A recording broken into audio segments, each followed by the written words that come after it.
नमस्कार। चलिए आज एक ऐसी चीज की कहानी जानते हैं जो शायद हम सभी को पसंद है, चॉकलेट। पर क्या कभी सोचा है कि इस मीठे से चॉकलेट के टुकड़े के पीछे कितनी बड़ी, कितनी उलझी हुई एक दुनिया छिपी हो सकती है? तो आज हम इसी कहानी की तह तक जाएंगे और इसकी शुरुआत एक बहुत ही दिलचस्प जगह से होती है। ये लाइनें एक कार्टून की हैं और इन्हें सुनकर हम सबको अपना बचपन याद आ जाता है ना। ये वो सीधी साधी मासूम खुशी दिखाती हैं जो चॉकलेट का नाम सुनते ही हमारे चेहरे पर आ जाती है। एक ऐसी खुशी जिसे हम सब ने कभी न कभी महसूस किया है। लेकिन इस आसान से सवाल के पीछे चॉकलेट कौन खाएगा एक बहुत ही जटिल दुनिया है। इस सवाल का जवाब खोजने का सफर हमें इतिहास, विज्ञान और यहाँ तक कि पूरी दुनिया की अर्थव्यवस्था की गलियों में ले जाएगा। तो चलिए इस सफर पर निकलते हैं। तो हमारा पहला पड़ाव है एक सरल मीठा सवाल। यहाँ हम ये देखेंगे कि कैसे कार्टून की ये छोटी सी लाइन एक बहुत बड़ी ग्लोबल कहानी का दरवाजा खोल देती है। हम सब उस एहसास को अच्छी तरह जानते हैं। चॉकलेट खाने की वो जो तलब उठती है, वो छोटी सी खुशी जो बस एक टुकड़े से मिल जाती है, यही वो एहसास है जो हम सबको जोड़ता है और यही हमारी आज की कहानी का शुरुआती बिंदु है। चलिए अब दूसरे खंड की तरफ बढ़ते हैं। कड़वे बीज से बार तक ये चॉकलेट के लगभग 3000 साल के एक अविश्वसनीय बदलाव का सफर है। पता है, चॉकलेट हमेशा से ऐसी मीठी नहीं थी जैसी हम आज खाते हैं। जरा सोचिए, 3000 ईसा पूर्व में ये मेसोअमेरिका की सभ्यताओं में एक कड़वा, झागदार और पवित्र पेय हुआ करता था। फिर 15वीं सदी में स्पेनिश लोग इसे यूरोप लेकर आए और इसमें चीनी मिलाई। असल बदलाव तो 1828 में आया जब कोको प्रेस का आविष्कार हुआ और फिर 1847 में दुनिया की पहली सॉलिड चॉकलेट बार बनाई गई और जिसे हम आज मिल्क चॉकलेट के नाम से जानते हैं, वो 1875 में स्विट्जरलैंड में बनी। क्या कमाल का सफर है ना? और आज भी एक चॉकलेट बार बनाना कोई आसान काम नहीं है। कोको की फलियों को तोड़ने, सुखाने से लेकर उन्हें भूनने, पीसने और फिर जाकर कहीं उसे चॉकलेट बार की शक्ल देने तक हर कदम में बहुत बारीकी और मेहनत लगती है। ये एक पूरी की पूरी इंडस्ट्री है जो उस एक छोटे से रैपर के अंदर छिपी होती है। तो अब सवाल ये उठता है कि आखिर हमें चॉकलेट इतनी अच्छी क्यों लगती है? हमारा तीसरा खंड इसी पहेली को सुलझाता है, चाहत का विज्ञान। आखिर चॉकलेट खाने पर इतना अच्छा महसूस होता क्यों है?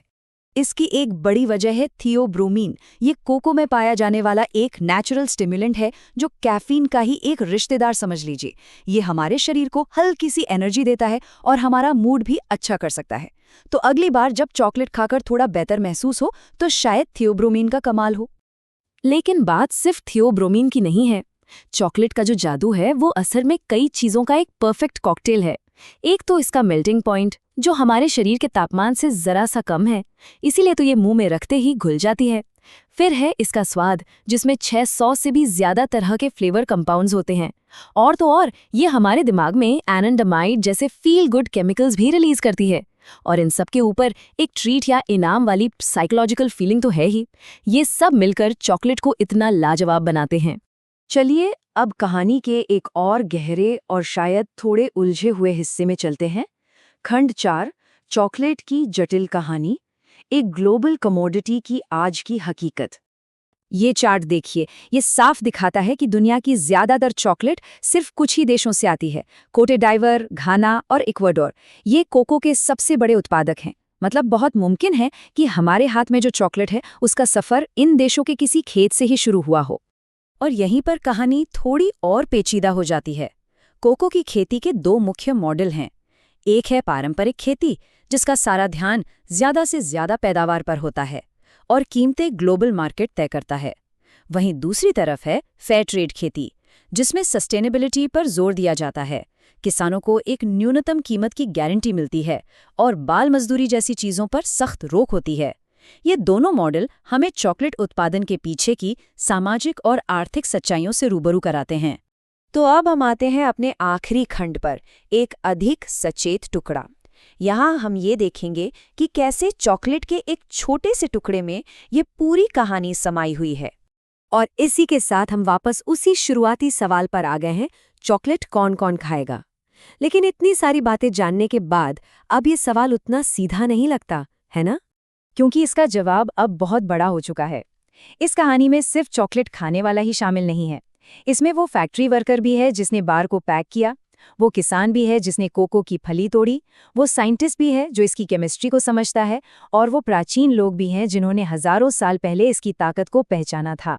तो बात बस इतनी सी है कि चॉकलेट का हर टुकड़ा अपने आप में एक पूरी दुनिया समेटे हुए है।